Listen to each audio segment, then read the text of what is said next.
오늘 우리가 읽은 말씀은 40년 동안 나면서부터 걷지 못하던 사람을 치유하고 솔로몬 행각에서 설교하던 베드로와 요한을 산헤드린 공의회가 붙잡아서 신문을 하는 장면입니다. 이때 베드로는 유대교 최고의 의사결정기구요, 정치적 권력을 쥐고 있던 유대교 최고위 지도자들 앞에서 조금도 두려움이 없이 담대하게 답변을 했습니다. 그 내용을 한마디로 요약하면 이렇습니다. 이렇게 4장 1절부터 12절까지의 내용을 요약하다 보면 이런데 뭐냐면 너희가 정치적으로 십자가에 못 박아 죽인 예수님이 부활하셨고 그 부활하신 예수님이 이 사람을 치유하고 구원하셨다. 그리고 예수님은 너희들이 버린 돌이었지만 하나님께서 그분을 머릿돌이 되게 하셨고 그러므로 그분의 이름을 믿지 않으면 그 누구도 구원받을 수 없다라고 하는 것이 베드로의 답변의 핵심입니다. 4장 12절에 보면 천하 사람 가운데 구원을 얻을 만한 다른 이름을 준 적이 없다. 오직 예수를 믿음으로 구원받는다 하는 얘기를 베드로가 담대하게 외친 거죠.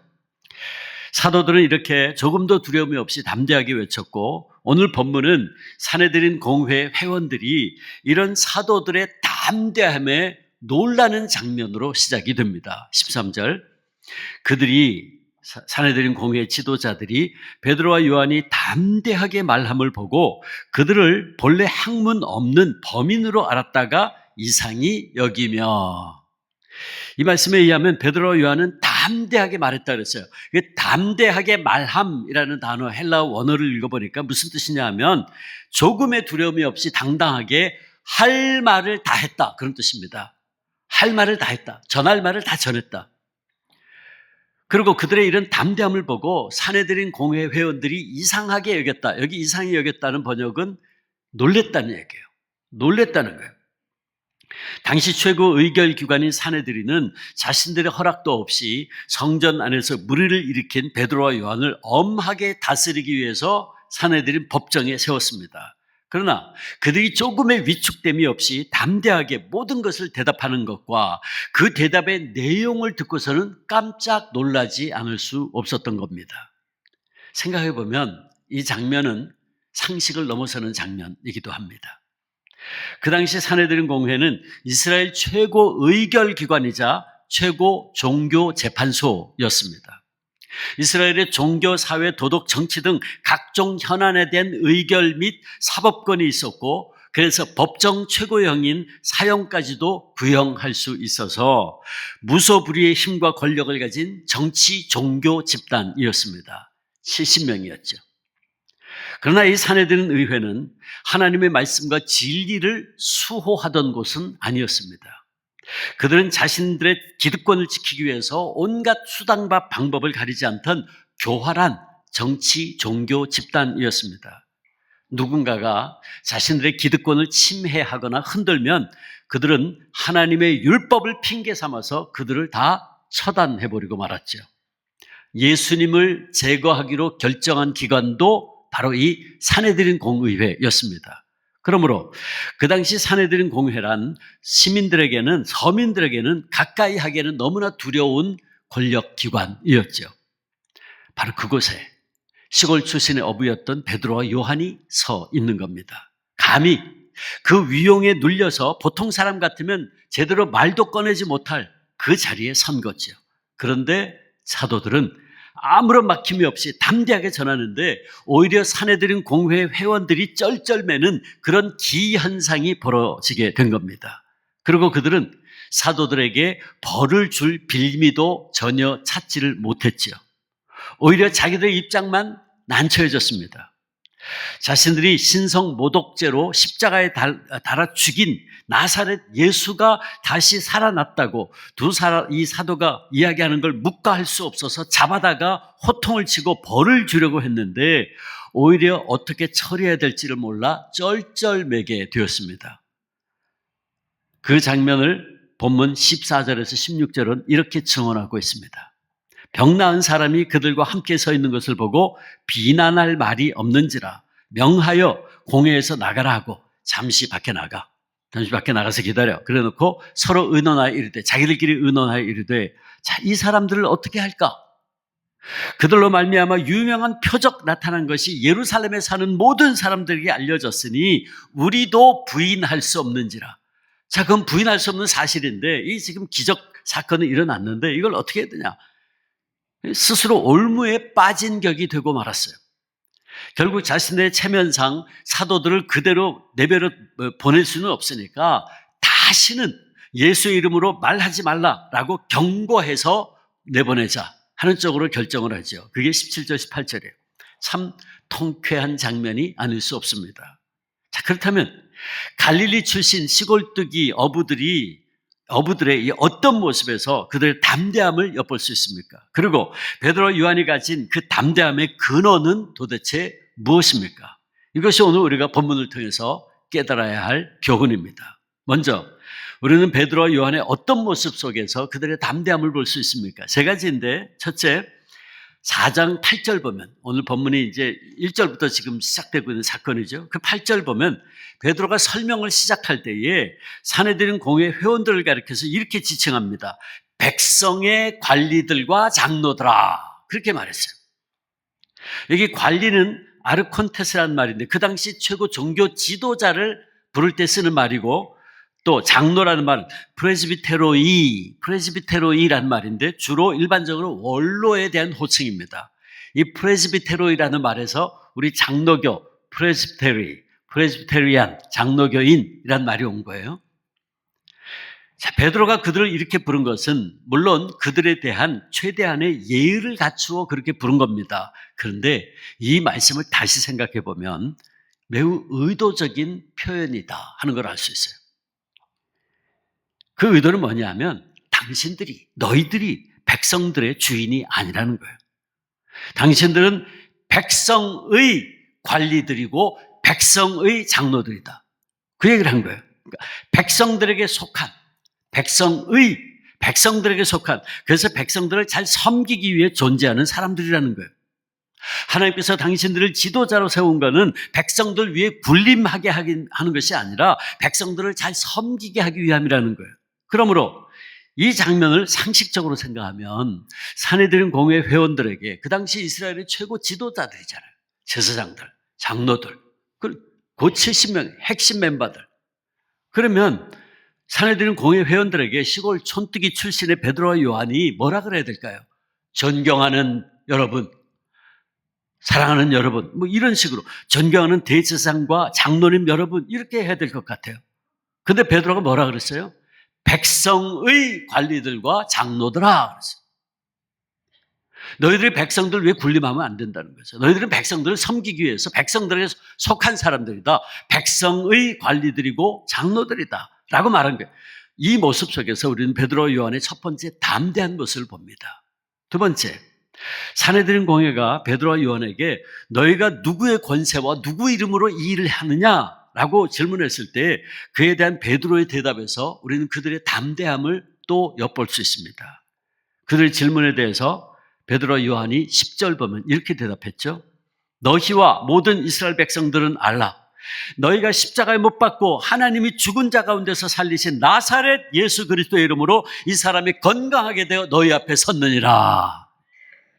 베드로는 너희가 십자가에 못 박고 그리고 하나님이 죽은 자 가운데 살리신 나사렛 예수 그리스도의 이름으로 이와 같은 놀라운 사건이 벌어진 것이다 라고 이야기하면서 문제의 핵심을 짚고 있는데, 즉 너희가 예수 그리스도 십자가에 못 박아 죽인 죄인들이라는 거예요.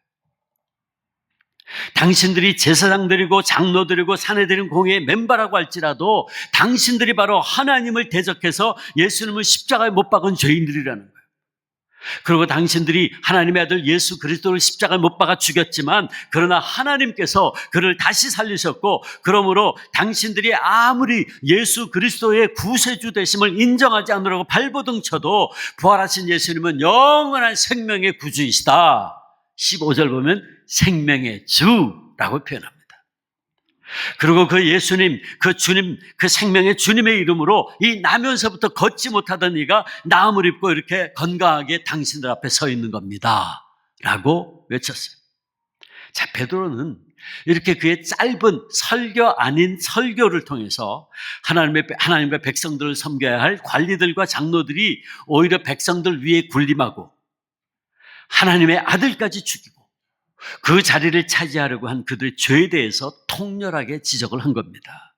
아마도 사내들인 공회 멤버들은 자신들이 주관하는 법정에서 죄인으로 세운 피고에게서 도리어 자신들의 죄악을 공개적으로 지적당하리라고는 전혀 상상치도 못했을 겁니다. 그러기에 그들은 제자들의 담대함과 그 지적에 놀랄 수밖에 없었던 거죠. 가슴이 뜨끔한 겁니다. 세 번째, 사내린 공회가 놀랐던 이유는 그들이 이 두 사도들을 본래 학문 없는 범인으로 알고 있었기 때문입니다. 여기 학문 없는 아그람마토이라는 이 단어는 부정어 아와 율법이라는 의미가 있는 그람마의 합성어예요. 그람마라는 이 헬라 말에서 영어 그래머, 문법이라는 단어가 온 거죠. 그러므로 이 말을 직역하면 율법을 배우지 못한 무식한 사람이라는 뜻입니다. 그 다음에 학문 없는 범인, 그래서 범인. 이 헬라 말은 안드로포이 이디오타이인데, 안드로포이, 즉 사람인데 이디오타이, 평민이란 말입니다. 그러므로 이 말은 율법을 배우지 못한 평민 계층을 비하하는 말로 그 당시 무식쟁이 혹은 촌놈이라고 부르는 단어예요. 즉 학문 없는 범이란 말은 사내들인 공회가 베드로와 요한을 얼마나 무시하고 있었는지를 잘 표현해 주는 단어이죠. 자, 그런데 너무나 뜻밖에도 일자 무식쟁이로 알았던 베드로와 요한이 시편 말씀을 인용하면서 자신들이 행한 범죄 행위를 정확하게 지적하니까 당황한 거예요.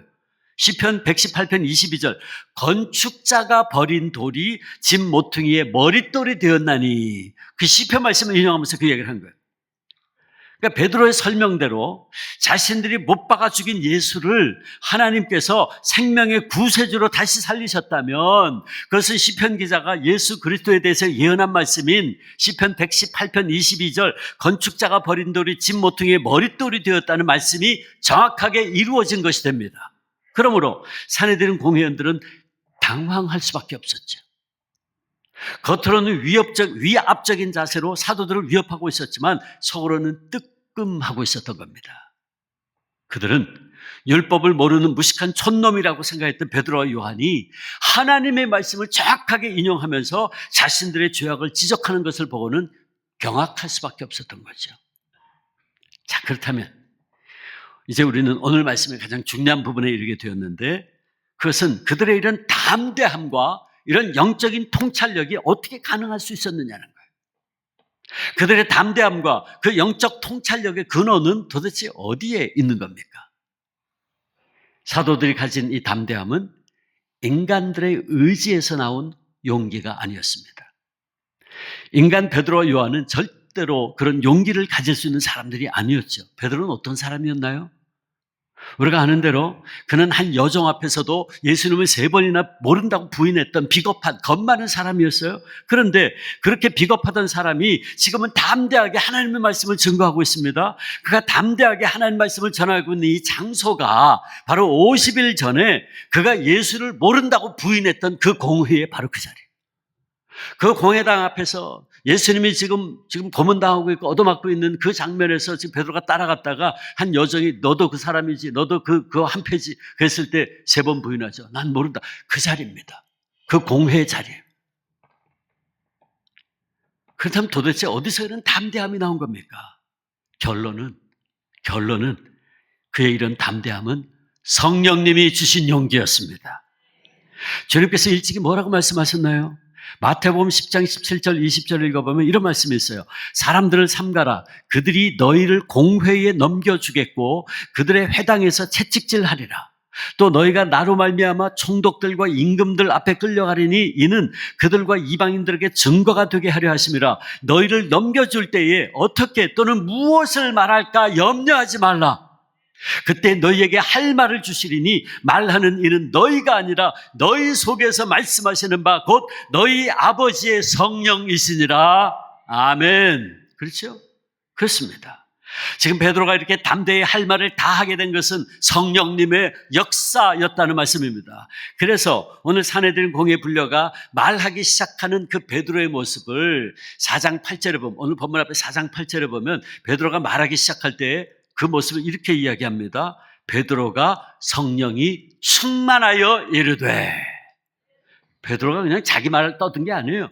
성령이 충만하여 이르되, 그러면서 쫙 설명한 거예요. 성령이 충만한 베드로는 성령님이 주시는 참된 용기를 가지고 그들에게 담대하게 말할 수 있었던 것이었죠. 그러므로 여기서 성령 충만이 베드로에게 어떤 영향을 끼쳤는가 하는 걸 알게 되죠. 무엇보다 먼저 성령님은 그들에게 놀라운 담대함을 가질 수 있게 역사하셨어요. 말씀드린 대로 베드로와 요한이 불려온 이 사내들인 공회는 그 당시 백성들의 생사 여탈권을 쥐고 있던 최고의 권력기관이었어요. 그렇게 누구든지 그 공회 앞에 호출을 당하면 두려울 수밖에 없었어요. 그러나 성령님의 충만함을 받은 제자들에게는 이제 더 이상 그들은 두려움의 대상이 아니었습니다. 마태복음 10장 28절에 몸은 죽여도 영혼은 능히 죽이지 못하는 자들을 두려워하지 말고 오직 몸과 영혼을 능히 지옥에 멸하실 수 있는 일을 두려워하라는 예수님의 말씀대로 사내들인 공회는 고작 사도들의 육체만 위협을 가할 수 있을 뿐 그들의 영혼에는 아무것도 할 수 없는 인생들에 지나지 않았어요. 오히려 예수님을 십자가에 못 박아 죽인 그들은 하나님의 심판의 대상일 뿐이었죠. 그래서 예수의 영, 즉 성령으로 충만한 입은 사도들은 어떤 두려움도 없이 그들의 잘못을 담대하게 지적한 겁니다. 그리고 그들을 부를 때에도 백성을 섬겨야 될 관리들과 장로들아, 백성의 관리들과 장로들아, 그렇게 담대하게 외친 거예요. 존경하는 장로는 그게 아니었어요. 그리고 그 일로 사내들인 공회가 사도들을 위협하면서 예수의 이름으로 아무 말도 하지 말라고 협박했을 때에 19절 20절 보면 그들은 이렇게 담대하게 외칩니다. 하나님 앞에서 너희의 말을 듣는 것이 하나님의 말씀을 듣는 것보다 옳은가 판단하라. 우리는 보고 들은 것을 말하지 아니할 수 없다. 또 베드로와 요한은 단 한 번도 율법에 대해서 체계적으로 배우거나 익힌 적이 없었어요. 그러나 그들이 문제의 핵심을 말씀을 가지고 정확하게 지적을 해서 율법학자들인 사내들인 회원들조차도 사도들을 어떻게 처벌할지 그 빌미를 찾지 못해서 결국은 말로만 위협하고 놓아줄 수밖에 없었습니다. 21절, 그들을 어떻게 처벌할지 방법을 찾지 못하고 다시 위협하여 놓아주었으니 성령님의 역사로 말미암은 일이었습니다. 결국 결론은 성령님이에요. 성령 하나님의 역사죠. 그들은 성경에 예언되어 있는 말씀의 의미가 무엇인지를 성령님의 도우심을 통해 깨닫게 되었던 겁니다. 그러기에 용기 있게 담대하게 말할 수 있게 된 거죠. 물론 전에도 읽었던 말씀이요, 전에도 예수님을 통해서 배워서 알고 있던 말씀이었지만 그 모든 것들이 아직은 한 가지로 연결되지 않았고 부분적으로만 알고 있었는데 이제 성령의 충만함을 입고 보니까 바로 그 순간부터 모든 성경의 뜻이 환히 다가오게 되었어요. 지금 벌어지고 있는 이 사건들, 특별히 예수님의 십자가의 사건이 이미 구약 성경에 다 예언된 바가 있고 그 모든 예언의 말씀이 온전히 이루어진 사건이 바로 예수님의 십자가의 사건임을 이제 확실히 알게 된 겁니다. 그들은 성령님을 통해서 그 많은 예언의 말씀들이 예수님에 이르러 마침내 성취되었고 또 지금도 성취되어 가고 있다는 사실을 확실히 알게 된 거죠. 이는 예수님께서 제자들에게 약속하신 말씀 그대로 요한복음 16장 17절, 진리의 성령이 오시면 그가 너희를 모든 진리 가운데로 인도하시리니. 요한복음 14장 26절, 보혜사, 곧 아버지께서 내 이름으로 보내실 성령, 그가 너희에게 모든 것을 가르치고 내가 너희에게 말한 모든 것을 생각나게 하리라. 아멘. 이 말씀은 그대로 이루어지고 있는 거죠. 그래서 사도들에게 진정한 용기가 생긴 거예요. 이제 자신들도 하나님의 그 구속사의 경륜 속에서 부름받아 쓰임받고 있다는 사실을 깨닫게 된 거죠. 성령님을 통해서 이제 내가 하나님의 섭리 가운데 있고 그의 놀라운 계획 속에 오늘 이 사건이 벌어지고 있구나 하는 확신을 가지게 된 거죠. 그러니 담대하지 않을 수 없죠. 그러니 두려울 것이 없습니다. 모든 것이 하나님의 섭리와 계획 가운데 이루어지고 있다는 것을 보혜사 성령님의 역사를 통해서 확실히 깨닫게 되었으니 무엇이 두려웠겠습니까? 천지를 창조하시고 온 우주 삼라만상의 역사를 주관하시는 하나님께서 지금 이루어가고 계시는데 무엇이 두렵겠습니까? 담대할 수밖에 없습니다. 거칠 것이 없습니다. 기탄 없이 말을 전한 거죠. 여러분, 바로 이런 성령님의 역사가 지금 내면에서 전개되고 있는 것을 볼 수 없었던 산헤드린 공회의 대제사장들과 장로들은 베드로와 요한의 이런 거침없는 말과 행동을 이해할 수가 없었던 거죠. 그래서 그들의 눈에는 사도들의 이런 변화가 기이할 수밖에 없었다. 놀라울 수밖에 없었던 거죠. 자, 그렇다면 어떻습니까? 사랑하는 주 안의 성도 여러분, 우리가 오늘 이 사건을 통해서 무엇을 교훈받아야 됩니까? 이것이 오늘 우리에게 주는 메시지가 무엇입니까?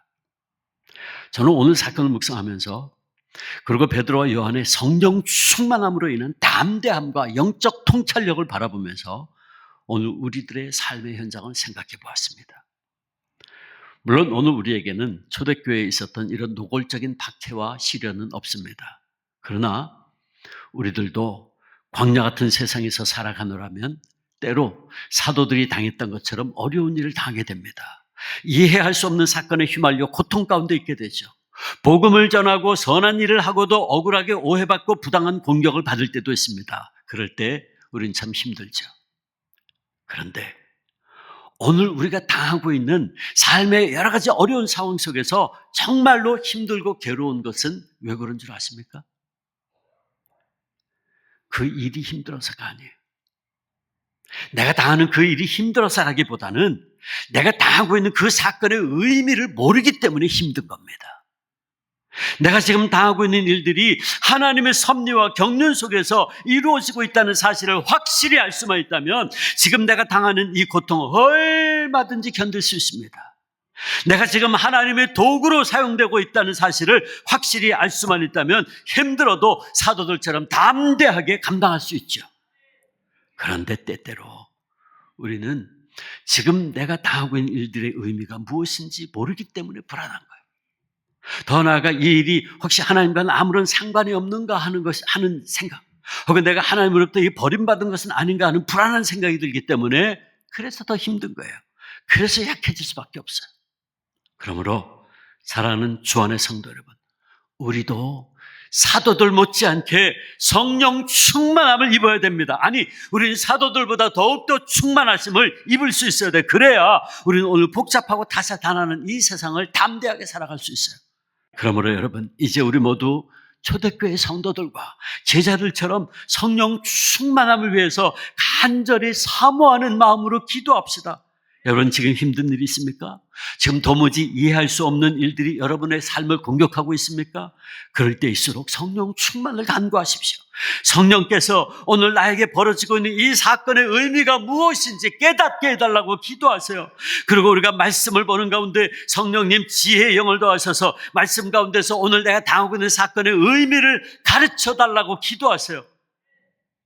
그렇게 기도할 때, 그리하면 성령님이 우리의 말씀을 통해서, 이 말씀을 통해서 우리에게 말씀해 주시고 깨우쳐 주실 겁니다. 그러므로 바라기는 우리 모두 다시 한번 성령 충만함을 통해서 영적 통찰력을 얻게 하시고 하나님의 말씀 속에서 나를 향하신, 우리 가정을 향하신, 일터를 향하신, 우리 주안교회를 향하신 하나님의 뜻을 깨닫고 때로는 힘들어도 때로는 어려워도 오히려 담대하게 나가 하나님 나라의 복음의 증인들이 다 되시기를 주님의 이름으로 축원합니다. 축원합니다.